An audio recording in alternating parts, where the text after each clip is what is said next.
Some of the most fascinating stories in science aren't about the discoveries we celebrate, but about the ideas we buried. So today, let's go digging and talk about one of the biggest ghosts in the physics closet, the ether. Now, you've probably heard the official story, right? It's the one they teach in all the textbooks. It's simple, it's clean, one big, famous experiment got a negative result, and poof, the ether just vanished from science. But what if I told you that's not the whole story? Not even close. Because when you actually look at the records, you find a story that's a lot messier, a lot more controversial, and honestly, way more interesting. Okay, so before we dive into the controversy, we have to get on the same page. We need to understand the idea that was supposedly debunked.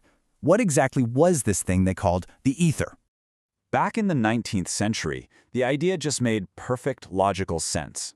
I mean, think about it. Waves need something to wave in, right? Sound waves travel through air. Ocean waves travel through water. So it stood to reason that light waves needed their own medium, an invisible substance that filled the entire universe. They called it the luminiferous ether. And that leads to a really simple but brilliant next step. If Earth is hurtling through this invisible ocean of ether, then we should be moving against it. We should feel a sort of ether wind, kind of like when you stick your hand out of a moving car.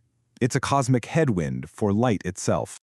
And that's exactly what two incredible American physicists, Albert Michelson and Edward Morley, set out to do.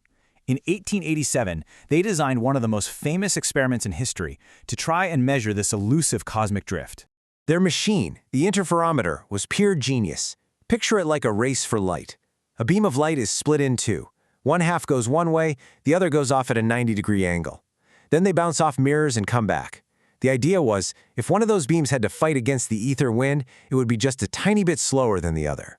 Their device was sensitive enough to detect that microscopic delay. The result was a complete shocker. The race was a dead tie, every single time. No matter how they oriented the machine, no matter the time of day or year, they found nothing.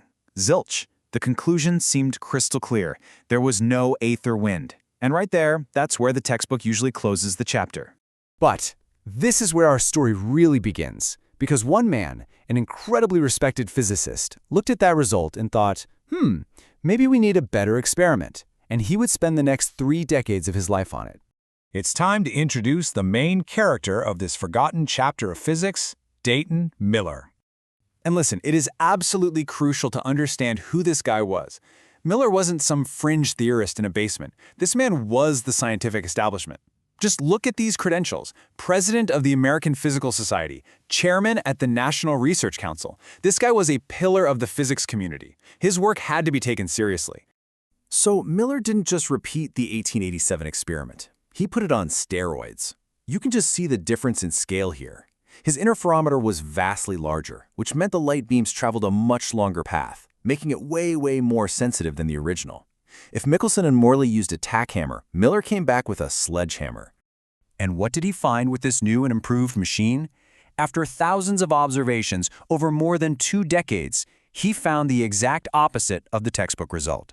In his own words, after triple-checking everything, he said a positive effect has always remained. He was saying, guys, it's here, I'm measuring it. And this wasn't just a claim. We're talking about an absolute mountain of data. Just look at a typical data sheet from his work. This is painstaking, meticulous science. He was so committed, he even hauled the entire enormous apparatus to the top of Mount Wilson in California, thinking the higher altitude might give him an even cleaner signal. But here is the absolute knockout punch, the detail that made his findings so incredibly hard to ignore.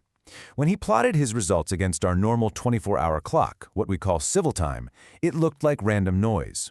But when he plotted the exact same data against sidereal time, a clock based on the Earth's rotation relative to the distant stars, boom! A perfectly clear, consistent, repeating pattern emerged. This was the smoking gun. It meant whatever he was measuring wasn't some local disturbance, it was cosmic. So Miller didn't just get a fuzzy, maybe, result, he got a number. He concluded that our entire solar system was drifting through this cosmic medium at a speed of 208 kilometers per second toward a specific point in the constellations. This was a direct, positive measurement. Well, as you can imagine, a result like that made some pretty big waves. and it put Miller on a direct collision course with the radical new theory that was taking physics by storm, Albert Einstein's relativity. Now, it's a common myth that Einstein just completely threw the ether out. His real view was actually a bit more subtle. As you can see from his own words in 1920, he argued that while the old-school mechanical ether was gone, his theory of general relativity showed that space itself had physical qualities, and in that sense, he said an ether does exist. But Miller's specific directional wind was a totally different animal, and Einstein knew exactly what was at stake. In a letter where he talked about Miller's experiments, he was brutally honest. He said if Miller's positive result is confirmed, then his theories of relativity are invalid, period. He even used this incredibly powerful metaphor in another letter to a colleague. He said, if Miller is right, the whole of relativity collapses like a house of cards. Just let that sink in. This wasn't a minor disagreement. For Einstein, Miller's work represented a potential kill shot to his entire life's work. So what happened? How did a result that Einstein himself called a house of cards threat just become a forgotten footnote? Well, that is the final act in this scientific drama. For years, Miller's results were never really disproven, but science moves on, and Einstein's relativity was just too elegant, too powerful. A whole new generation of physicists grew up with it. Miller's data became this awkward, inconvenient finding that was just easier to ignore than to confront. The official nail in the coffin came down in 1955, a full 14 years after Miller had died, unable to defend his work. A former student of his, Robert Shankland, published a reanalysis.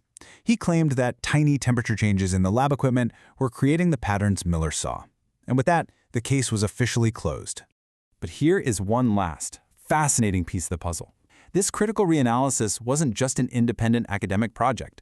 According to later historical accounts, it was undertaken, quote, after extensive consultation with Einstein. The very man whose theory had been so threatened was directly involved in crafting its final rebuttal.